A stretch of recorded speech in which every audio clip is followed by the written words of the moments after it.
So guys finally dragon ball infinity की मांगा का न्यू चैप्टर आ गया है।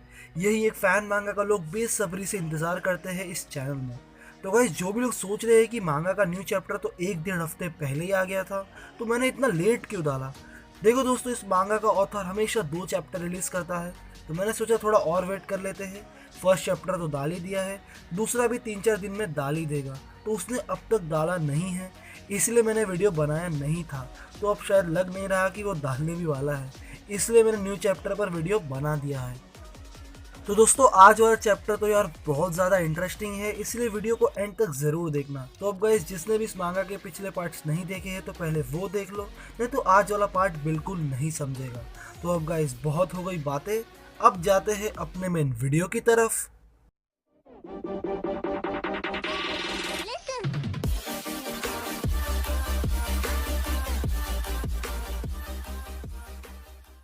देखो गाइस, पिछली बार हमने देखा था कि राजा नूप बावड़ी में कुदी मारता है और कोई ब्लैक वाटर जैसी चीज से मर्ज हो जाता है और ट्रांसफॉर्म हो जाता है एक काले बड़े भेड़िए में। आई थिंक ये पुराने राजा नूप का ट्रू फॉर्म है।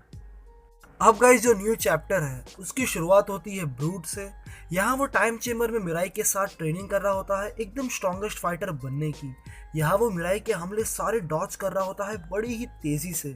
ब्रूट अपनी इस फुर्ती को देखकर बहुत खुश होता है और मिराई से कहता है, मास्टर आपने मेरे लिए जो भी किया है उसके लिए मैं शुक्रगुजार हूँ आपका, पर मेरा एक सवाल है।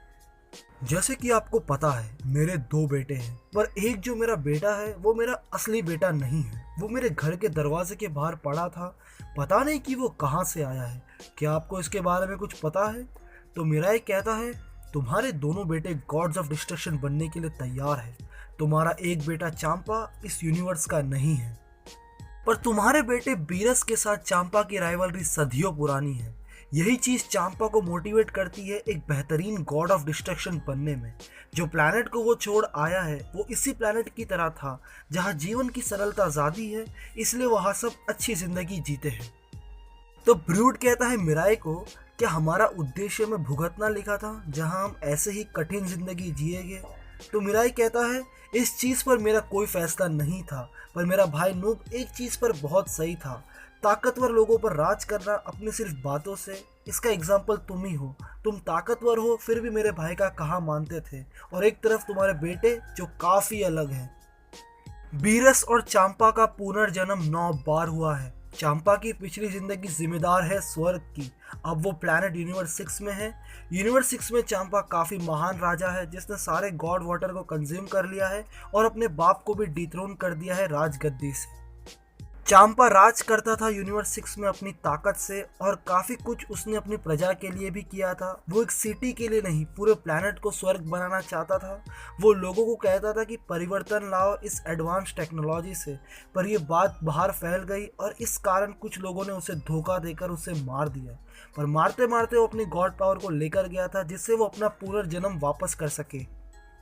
और अब बात करें बीरस के पहले पुनर्जन्म की, तो वो सबसे ताकतवर योद्धा था उसके लोगों में से। सबसे पहला जाबाज और शक्तिशाली योद्धा बीरस ही था। उसके पिता ने उसे चैलेंज किया, पर उसके पिता भी उससे हरा नहीं पाए और मर गए, और मरते मरते बीरस की गॉड पावर लेकर चले गए। अब 9 जन्मों से बीरस की स्पीशीज ताकतवर और बहादुर है, जिनमें अंदरूनी बहुत ताकतवर क्षमता है। देखो ब्रूट, उनकी तकदीर में ही लिखा था कि वो दोनों तबाही के देवता बनेंगे, यूनिवर्स 6 और यूनिवर्स 7 के। ये दोनों यूनिवर्स ट्विंस यूनिवर्स है और इन अ सेंस एक दूसरे से पैरेलल भी है। वो दोनों भाई है और जुड़वा है। एक दिन चांपा की ताकत तुम्हारे बेटे के पास वापस आएगी और उसे एक यूनिवर्स में ले जाएगी। अब हमारी इस ट्रेनिंग के बाद तुम्हारी जिम्मेदारी है कि वो दोनों तैयार हो इस जॉब के लिए, क्योंकि आखिरी जन्म है ये उन दोनों का। उसके बाद ये दोनों कभी ऐसे भाई नहीं होंगे। अब यहाँ ब्रूट कहता है, काफ़ी मुश्किल काम है गॉडली बींग्स को क्रिएट करना। तो मिराई कहता है, मुझे यकीन है कि यही गोल होता है देवताओं का, कि स्ट्रॉन्गेस्ट मॉडल्स को क्रिएट करें और फिर उनके साथ मिलकर एक यूनिवर्स क्रिएट करें अपनी एडवांस लाइफ से। मैंने और मेरे भाई ने गॉड ऑफ डिस्ट्रक्शन और सुप्रीम काइस जैसा रिश्ता कायम किया था, और कोइंसिडेंटली ये प्लैनेट एक आइडल प्लेस बन गई बीरस और चांपा को पाल पोस कर बड़ा करने की। हो सकता है कि ये कायोशिन और दोनों यूनिवर्स के गॉड्स की कोई स्कीम हो रिटायर होने की, जिससे सारा काम हम पर आ जाए। और भी बातें हैं जो तुम्हें जानना चाहिए। बहुत साल पहले मेरा भाई मेरे पास आया था और उसने मुझसे कहा था कि क्या तुम मेरे और मेरे लोगों में से कर्ज निकाल सकते हो। उसने मुझे कहा था कि कोई डार्क फोर्स है जो मुझे लगता है एंशियंट राजा नूप की है, जिन्होंने एक श्राप डाला था अपने लैंड पर कि कोई जो भी उसे क्रॉस करेगा उसे श्राप लगेगा। और श्राप ये था कि वो जिंदगी भर भूखा रहेगा और अगर वो प्लेनेट छोड़कर जाएगा तो उसकी जनरेशन का कोई नहीं बचेगा। तो ब्रूड कहता है अगर कोई लैंड से निकला तो हम सारे मर जाएंगे। तो मीरा कहता है हाँ, सही कहा। तो ब्रूड कहता है अगर ऐसा है तो मैं कोशिश करूंगा कि ये ज़िंदगी में हमें ये लड़ाई वो सब से शांति मिले, क्योंकि फिर ये तो शर्म की बात होगी कि लास्ट जनरेशन में शांति रही होगी पर हमारे जनरेशन में हमने लड़ाई और मार धाड़ के अलावा और कुछ नहीं किया है। यहाँ अब मिराई कहता है कि वो तो है, पर अब बीरस और चांपा ने एडवांस सिविलाइजेशन के कारण ऐशो आराम की जिंदगी जी है, उसी के कारण वो लोग इस जंग में हिस्सा नहीं लेंगे। ये बात का ध्यान रखना तुम। अभी वो दोनों काफ़ी कुछ सीख रहे हैं इस सिविलाइज सोसाइटी से। जब ये सब कुछ हो जाएगा तो तुम ध्यान रखना कि वो दोनों अपने शरीर और दिमाग से ताकतवर बने। अब ये तुम्हारी ड्यूटी है कि वो तैयार हो गॉड ऑफ डिस्ट्रक्शन बनने के लिए पूरी तरह से। अब तुमने अच्छे से उड़ना तो सीख लिया है। अब मैंने फैसला किया है कि तुम्हें टाइमा से भी अलग तरह की ट्रेनिंग दूंगा। टाइमा की मोस्ट ऑफ द ट्रेनिंग हेकी सीखने पर थी जिससे वो एलिमेंट्स को मैनिपुलेट कर सके। अब उसकी एबिलिटीज़ बेहतर हो गई है। अब हम सिर्फ तुम्हारी पावर और टेक्निक्स पर फोकस करेंगे। यहाँ ब्रूड कहता है मैं बिल्कुल तैयार हूँ। अब गाइस नेक्स्ट पेज में हम देखते हैं कि राजा नूब जो मिराई का भाई है, जिसे हम गेंजाई भी कहते हैं, वो एक बड़ा सा काला भेड़िया बन गया है और शायद ये पुराने राजा नूब का ट्रू फॉर्म होगा।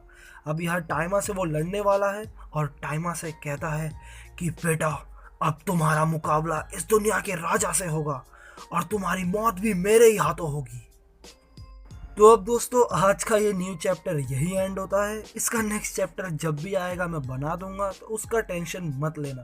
तो अब दोस्तों वीडियो पसंद आया हो तो लाइक शेयर एंड सब्सक्राइब। अब मिलते हैं नेक्स्ट वीडियो में, तब तक के लिए बाय बाय, सायोनारा, आरिगातो।